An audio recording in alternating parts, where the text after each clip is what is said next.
Welcome back, Bat fans, to the second part of our exploration of the Bronze Age of Batman. Last time we covered the return of a more serious Batman, where we'd have stories that introduce such figures as the League of Assassins and Man-Bat, as well as a return of a much more sinister Joker. Once again, if none of this seems familiar to you, just check out the link in the description box below to watch the first part. We left off last time with the introduction of a new miniseries called The Untold Legend of Batman, which would not only give a more detailed description of what Bruce would go through and the kind of training he would have in order to become the Batman, but would also go into a possibly different reason for the murder of his parents. Written by Len Wein with art by John Byrne, the miniseries explores the idea that there was more to the Waynes' murder than just a simple mugging gone wrong. The story begins with Batman receiving an unmarked package containing a shredded bat costume that his father Thomas Wayne had worn to a costume ball during Bruce's childhood, along with a note threatening to destroy the Batman. The costume stirs Bruce's memory, and we are shown a much more detailed account of the events leading up to his parents' murder and Bruce's own efforts to find a way to avenge them. At the costume ball where Thomas had worn the bat costume, the Doctor had been kidnapped by gangster Lou Moxon, who had been shot and was in need of his services. What, he couldn't just ask? Thomas, however, refused and was able to escape and alert the police, resulting in Moxon's arrest and the gangsters vowed to get revenge on Dr. Wayne and his family. Years later, when Moxon was released, the Waynes were gunned down by the supposed mugger, Joe Chill. Consumed by his need to avenge his parents' death, Bruce not only studied and trained hard, but followed the career of a police detective named Harvey Harris. Disguising his identity by wearing a costume that appears to be that of the original Robin, kind of confusing, Bruce sets out to meet Harris and in turn ends up saving him from an attack. In return, Harris taught him everything that he knew about being a detective, and actually even gave him the nickname Robin. That's right, Bruce Wayne was the first Robin. Sorry, Dick Grayson. As Bruce went on to study criminology and law, he soon discovered that law and justice were not exactly the same thing, and he veered away from the path of becoming an actual officer of the law. Working towards creating his persona as a vigilante of Gotham, we are once again shown the familiar scene of a bat flying through one of Wayne Manor's windows, acting as his inspiration for Bruce's transformation into the Batman. However, the most interesting thing about Batman's memory would take place years later, when Batman would track down Joe Chill and reveal himself to his parents' murderer. Bruce would then allow Chill to get away and seek help from his henchmen, but when they learn that Chill is responsible for the creation of the Dark Knight, they kill him before he can even reveal Batman's secret identity. You think they would at least wait a couple seconds. So several months later, Bruce found his father's costume and journal, revealing that Chill had been working for Lou Moxon. However, since the Waynes' murders, Moxon had been in a car accident and suffered amnesia, and had no memory of Thomas Wayne or what he had done. However, being hopped up on his quest for revenge, Batman decides to pay Lou Moxon a visit anyway. So to confront Moxon, Batman actually wore Thomas's old costume, which in turn jogged Moxon's memory, and in a fit of fear, he ran from Batman straight into the path of an oncoming truck. Yeah, you think I'm making this up, but no, that's totally what happened. So, with Moxon dead, we have to move on, and that's all within the first issue. Issues 2 and 3 of the miniseries follows Batman's memories as he recalls how several of the most important people in his life came to be there. This includes Dick Grayson, Alfred, Commissioner Gordon, Barbara Gordon, and Lucius Fox. And he continues to try and figure out who might have sent him this costume and threatening note.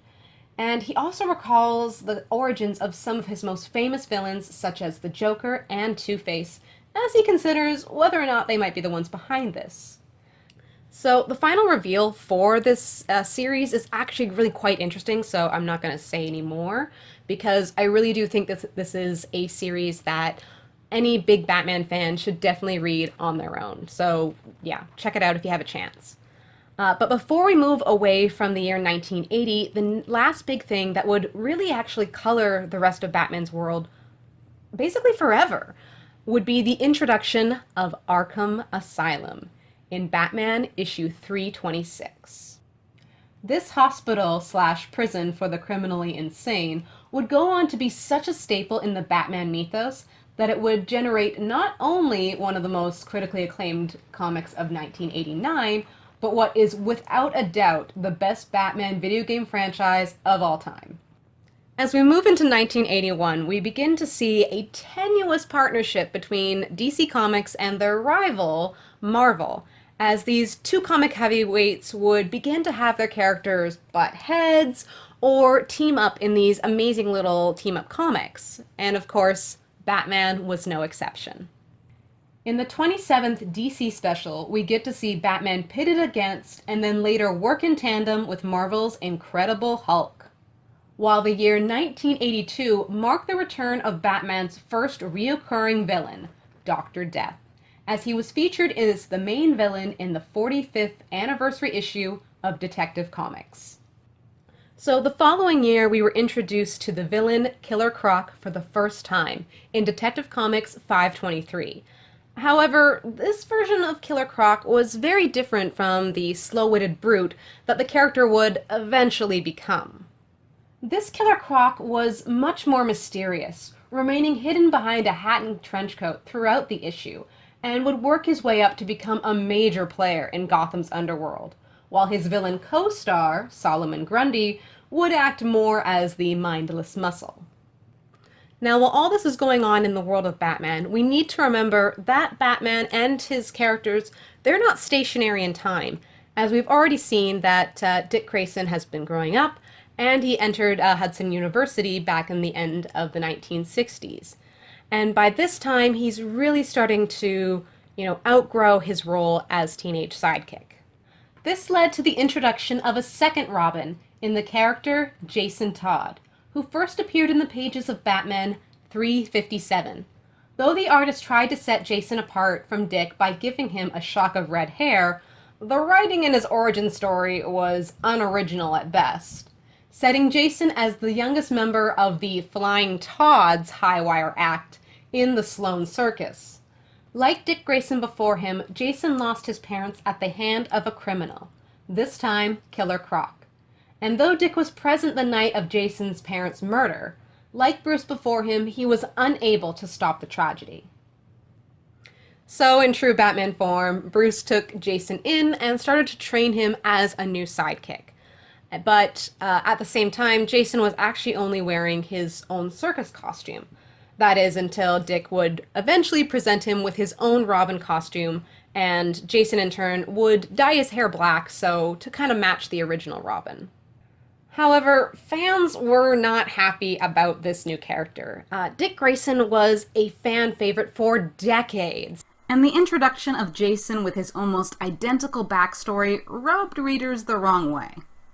So when DC celebrated Batman's 500th appearance in Detective Comics in issue 526, this extra-long anniversary issue, which boasted over 20 villains, appearances from Robin, Batgirl, and Catwoman, also included an extended origin for Jason, where the youngster found the Batcave on his own, and even tried on a variation of Robin's costume before Bruce decided to adopt him.